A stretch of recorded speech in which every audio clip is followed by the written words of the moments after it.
Some may have also participated in atrocities against civilians. As a result, the normal response by the state would have been to keep them in detention and prosecute them. Indeed, this has been the practice in most post-conflict situations. However, His Excellency the President had a very different view.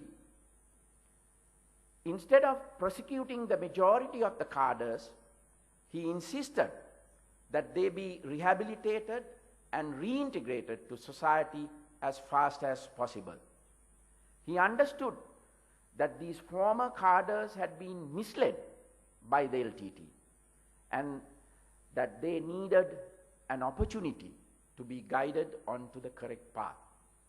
As a result of this vision, the vast majority of cadres were rehabilitated and released to society in just 2 years. That is a truly remarkable achievement.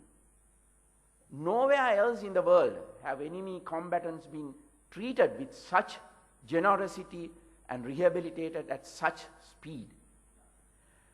The sincere commitment of His Excellency the President and the government of Sri Lanka to reconciliation can be gauged through this fact. Considering the indisputable progress that has been achieved on demining, reconstruction, resettlement, rehabilitation, and reintegration, reconciliation has become the only issue on which those who wish to criticize Sri Lanka can dwell. Yet this too is an unfounded criticism. Over the past 3 years, a great deal of work has been done to improve the opportunities and access to state services of all Sri Lankans, irrespective of their ethnicity, religion, caste, or place of origin. The focus has been to empower all sections of our society, and most particularly those who are under the LTT for so many years, so that they can fully benefit from the dividends of peace. Restoring normalcy to the north and east as quickly as possible after the dawn of peace was an essential first step in this regard. Disarming the armed groups that had stood against the LTT in these areas during the war was very important. Members of groups such as the EPDP, EPRLF, Plot, and TMVP had carried arms for self-protection against LTT attacks. After the LTT's defeat and the full re-establishment of government control in those areas, immediate steps were taken to disarm these groups. Their members were encouraged to pursue democratic activities.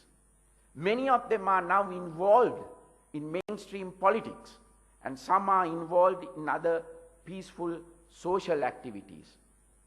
Another essential step was the removal of the various restrictions that used to be in place as a result of the conflict.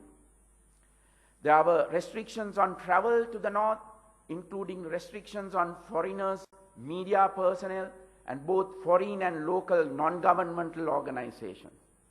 Since the dawn of peace, these restrictions were progressively curtailed. As of today, there are absolutely no restrictions on travel. Instead, there is complete freedom of movement for all people in the north. The complete removal of restrictions that had been imposed on various items were also important. During the war, the transport of certain items was restricted for fear that they would be used by the LTT in offensive operations. As of today, these restrictions no longer exist. The restoration of the freedom of movement has been a tremendous boost, not only to the north, but to all the people of Sri Lanka. Large numbers of local tourists travel from the north to the south and from the south to the north on a daily basis.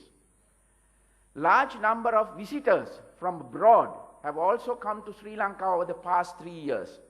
Since July 2011, more than 51,400 foreign passport holders from 100 countries have visited Sri Lanka and traveled to the north, including nearly 31,500 this year alone. A considerable number of them were expatriates visiting their ancestral homes and properties and their relatives in Sri Lanka. This is a testament to the freedom that exists throughout this country. It is in stark contrast to the situation that prevailed while the LTT continued to pose a threat. Many restrictions also used to be in place at sea due to the grave threat posed by the LTT's Sea Tiger wing. This section of the LTTE launched attacks on naval assets after infiltrating sensitive areas in the guise of civilian fishing boats. As a result, restrictions were introduced on fishing not only in the seas of the north and east, but throughout the country's entire coastline. These included limitations on the times and the locations in which fishermen could put to sea, as well as restrictions on the size of their fishing craft and the power of their outboard motors. All these restrictions were removed in phases after the end of the humanitarian operation. Restrictions on the times at which fishing could take place were gradually phased out between June 2009 and February 2010. The remaining restrictions, including those on the power of outboard motors, were removed by October 2011. Restrictions on fishing near critical harbors has also been greatly reduced. In terms of restricted areas on ground, the high security zones in the north have been removed over the last 2 years. In 5 stages between October 2010 and November 2011, much of the area covered under the high security zone near the Palali cantonment was released, with lands in 17 Grama Niladhari divisions being fully handed back to civilians. The Palali cantonment is now the only area in which some security restrictions remain, but even with the cantonment, civilians have free access to the airport and Kankasanture harbour.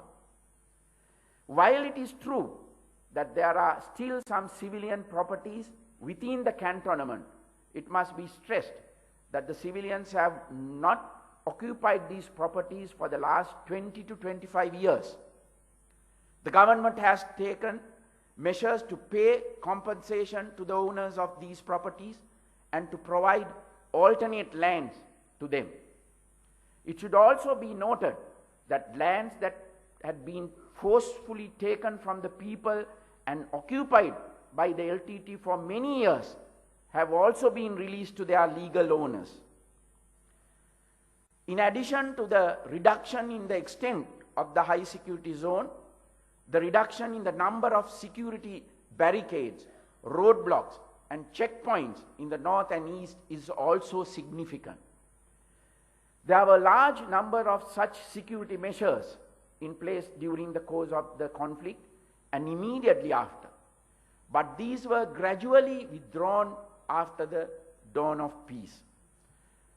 In 2009, there were approximately 2,000 checkpoints, sentry points, and roadblocks in these 2 provinces. Today, there are hardly any. The number of troops deployed and the number of camps remaining in the north and east has also been reduced to a bare minimum. 28 battalions that were in the north have been relocated to the south and east. The overall number of troops in the north has also reduced by more than 21,000 since 2009. Troops will remain in strategic location for security purposes, but their presence will be non-intrusive. The day-to-day maintenance of law and order has already been handed over to the police. concurrently the capabilities of the police department to carry out